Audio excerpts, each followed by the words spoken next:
So friends, we had come to up to a point, and then we had to stop because of the time frame, time limit. So almost half of the whole thing, but the main part. So I will try to cover some remaining part.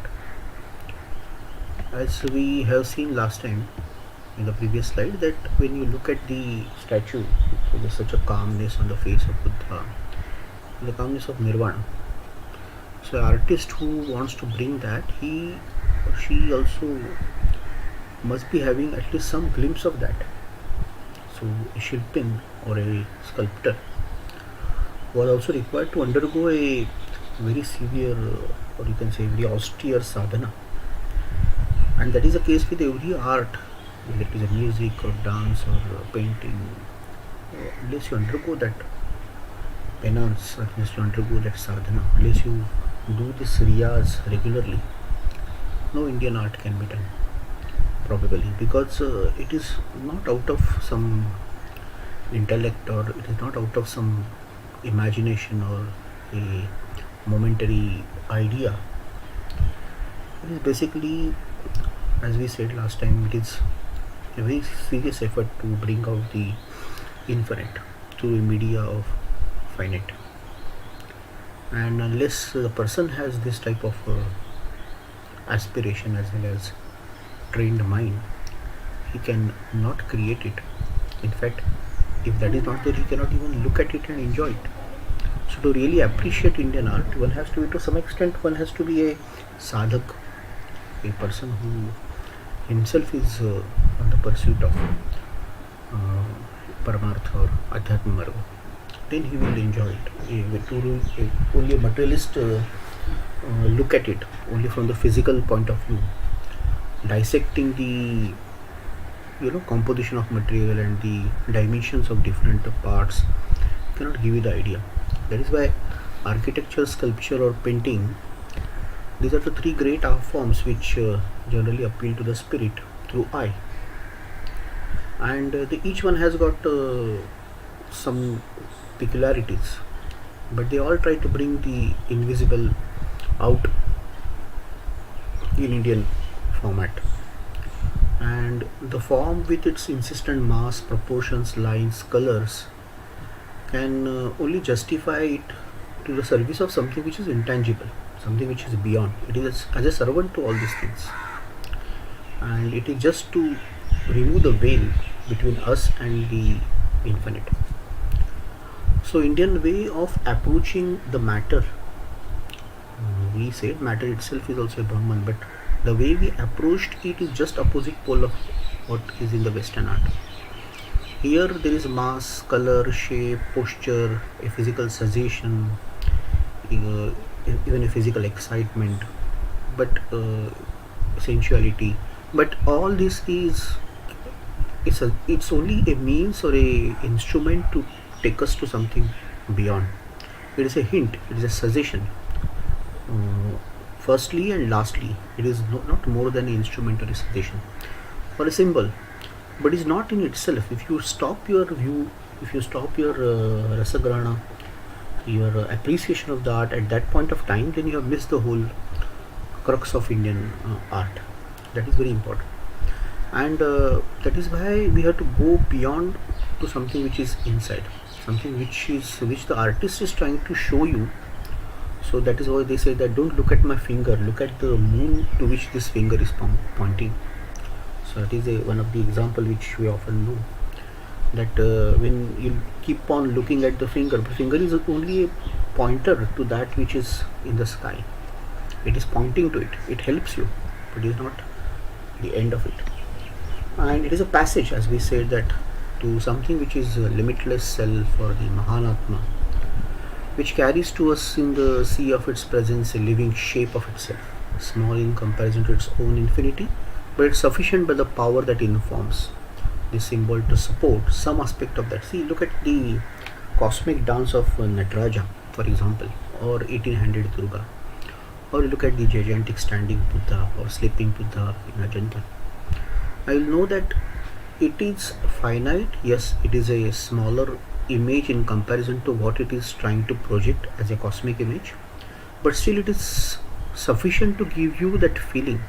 For a moment you forget that you are standing in front of a stone sculpture, or you are standing in front of a temple of Indian architecture. You just feel that you are in the cosmos, where galaxies after galaxies are getting churned to, serve something which is beyond these galaxies. So to get that idea of infinite, how somebody can understand infinite, because ultimately we are looking only through our physical eyes, and so long as we are only looking at it only physical eye and trying to understand the aesthetics of it, fine, because at that level also it is sufficiently great, beautiful and soothing.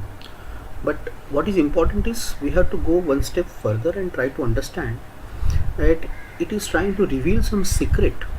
Who really deserves to know that secret? If you just go to it in aesthetic curiosity, or if you go to it with a critical, objective, scientific mind, you won't get that. You won't really get that. So that is why, a tourist, a casual tourist. I remember one such example. How the trained mind and the eye of the viewer also is important. When I saw Ellora first time, and this is so huge, so vast. Those who have seen it, they will know. It is a Ellora, or you take any example, you take Kunar or Mamalapuram, or you take Madurai Meenakshi, or any example, Rameshwaram, you take Hampi. But whatever, once you see it, you are stunned. You don't know how the time how time has passed. 3 hours, 4 hours, 5 hours mean nothing. But with me, there was one more tourist, and when I was looking at the first cave and I was not able to finish the first one, he finished all 13 caves and he came back and he said, I done it. They are all more or less same. So I had a shock of my life that time. It doesn't matter. I was in the school that time, and he was some 50 plus person. Seems to be a very learned person, but it doesn't matter. What matters is, are you able to look at that as a passage to something beyond? Then the time will fly like anything. You will spend hours and sometimes months and sometimes years and still won't feel that you have sufficiently seen it. So that is why to spend such time and all, as I said before, it has to be a introspective mode, it has to be a meditative mode, and that is the reason why it has to be secluded on the mountains and somewhere away in the forests. And that is how Ajanta also was discovered. It was in the middle of the forest. Somebody just discovered when he had gone for hunting.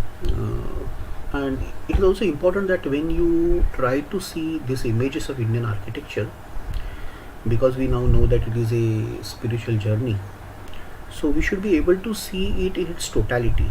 You should know, for example, let us say examples like Srirangam or Madurai or Rameshwaram. These are the temple cities of India.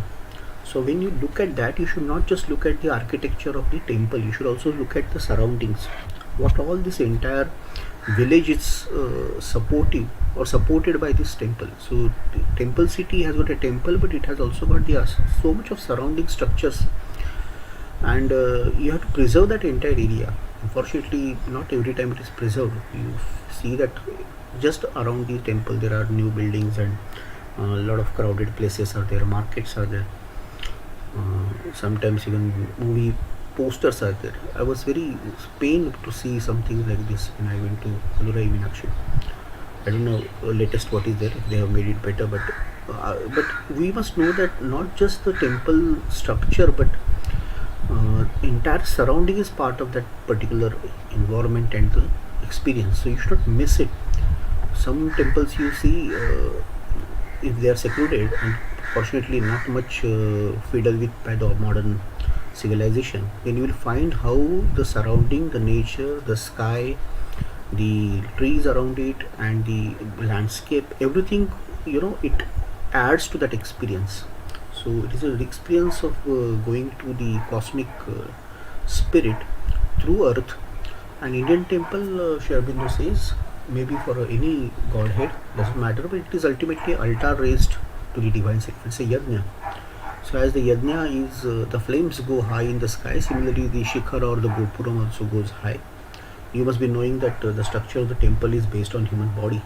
So as the chakras are different chakras in the human body, go from the Muladhara chakra to the Sahasrara chakra. Similarly, temples also having same construction, that they go from passage to passage, ultimately to the Garbhagriha, where you get the experience of this final chakras. And that is why we should know that this is a altar raised to the divine self. We should come for that experience. When we come to such a monument of Indian art, we should come to that. We should not come to see something rational, something, you are going to see something very, very much beyond your rational thinking, supra rational. You must not just come to see something visible and sensible, but you should try to see something which goes innermost self. And art which starts from them as a first conception can only give us what it has to give, their touch, the nearness, the self disclosure. But then it goes much beyond, and then it's our job to really go there. As we said before sometime in the first part also, that all art reposes on some unity. It's a very important sentence. And therefore that is the first truth of any Indian temple architecture or the cave architecture or the sculpture. You see there is a sense of unity in that. And that is the reason to bring this unity out. There is so much of detailing, there is so much of multifarious, you can see multiple arms, multiple instruments, multiple ornaments, all this crowd together, so that some significance can be brought, which is unitary. The experience of the image is unifying. It brings you one with the image. You try to become one with that entire.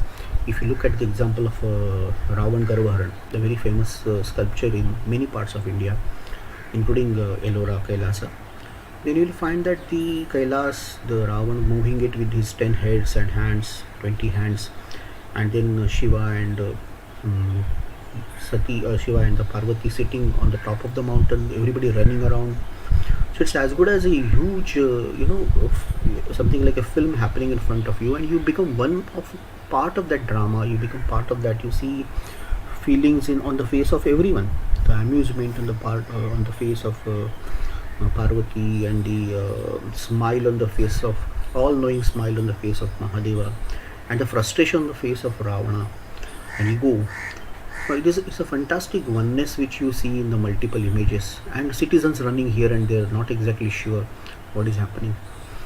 So that is a oneness which you can see in any example. If you take, you see the painting of Ajanta, where Buddha gets the feeling that there is so much of dukkha is there, pain is there, and it has to be renounced now. So you see the entire image is an image of giving you the feeling of oneness, and that pain is a pain of beyond. It's not a pain of Buddha's self-interest. So that disinterestedness of the infinity also very clearly visible on the entire image. And you can see some examples like Kalahasti and Snehachalam, and just look at the buildings, the way they are constructed, what is the surrounding, how it is unified with the sky and the landscape. So some examples like this. Just to take these two images. This is not exactly exercise, because exercises are given in remaining PPTs, but this also you can just go through and find out how these two temples are surrounded, and some of these temples you can see here. And art of making in stone and bronze calls for a typical type of mind. If you look at sculpture versus sketching and painting, the first one requires a more composed and still and inflexible mind, and that's why in the olden times sculptures were more done. Now as the time flew, it is very difficult to have such a stability of mind, so much of patience. So a more fluid media, a more flexible media in the form of painting came. Unfortunately, not many paintings are still surviving, but it is very much there. Dance of Shiva, one of the greatest sculptures in the world, I will say, is a cosmic dance. And you look at the image, you see how different arms are balanced. What is a beautiful harmony in the arms? What are the four different arms carrying? The bhav on the face of Shiva. Today, quantum physicists like Frijo Capra also get inspired by this, and it is kept on outside many of the great scientific institutions, apart from religious institutions. And you will find this image being repeated several times in several forms, and in bronze, in stone, in folktale, in paintings.